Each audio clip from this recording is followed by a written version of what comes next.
here. So we are on the opposite side of where you would get into the Reflections dining room, and there's this little hallway here. And you come down the hallway, and this is my cabin right here, 4583. If you come inside, you will see it's very different from other cabins. Obviously, it's an inside cabin. It's only one little bed.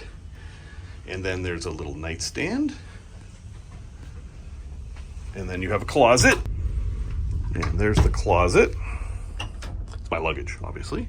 So, I mean, for one person, that's a pretty good amount of space. There's another cabinet up here that has the safe and more storage.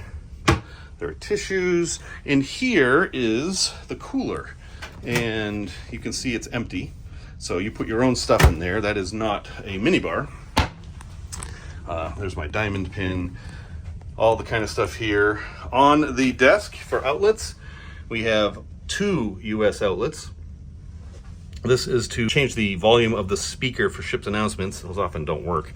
And then you have a European style plug there. And then on either side of the light, you have more storage. Okay, and there is a little writing desk here.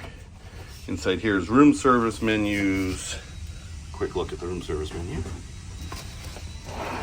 And then in here, you have a hair dryer. It is a US plug hair dryer, which is interesting. And they will dispose of needles for you. And I think the other 2 of these are going to be empty. Yes. And don't forget this. It expands the desk considerably. Okay, a couple of water bottles because I'm a Crown and Anchor person. Full-size mirror, hello. Little tiny TV, temperature control. Now this room here, as you might have guessed, is the bathroom. And there are places to hang stuff on the door there. It's not a very big bathroom, but it's pretty efficient. A couple of glasses, tissues that are empty. I don't know what that is. What is that? Oh, I guess sanitary napkin bags. No, those are over there. Well, anyway. It's a very small bathroom.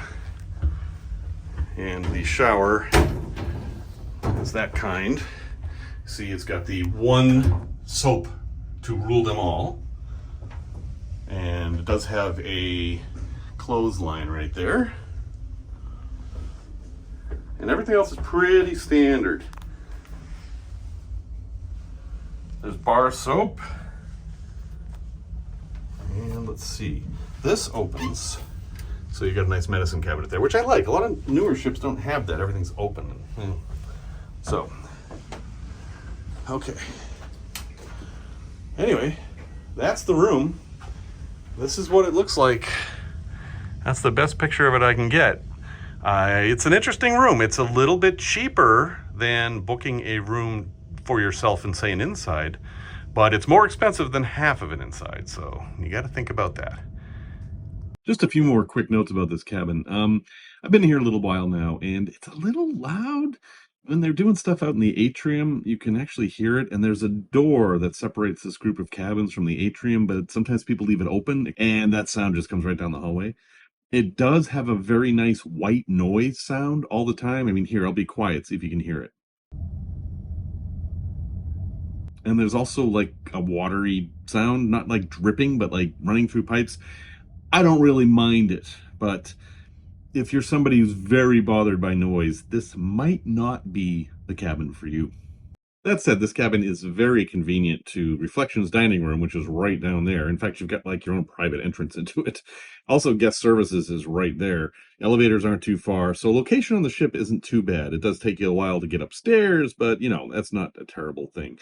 Also, if you are interested in booking one of these single cabins that are meant for only one person, I mean, that's all you could fit in here. They're category 2W. 2W, so that's what you want to ask for. Is this a better deal than paying a little bit more for an upgraded inside cabin? It's all about money. I mean, if you're going on the kind of cruise where you're just going to sleep in your cabin, you're not going to spend any time in there, this is absolutely fine. It's comfortable. You've got everything you need.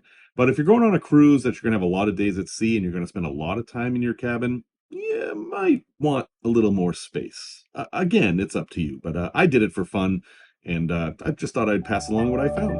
And that's the room. Feel free to ask any questions. I'll be happy to answer them. We're on our way to Canada from Boston at the end of October in 2023. So if you're on board, say hi.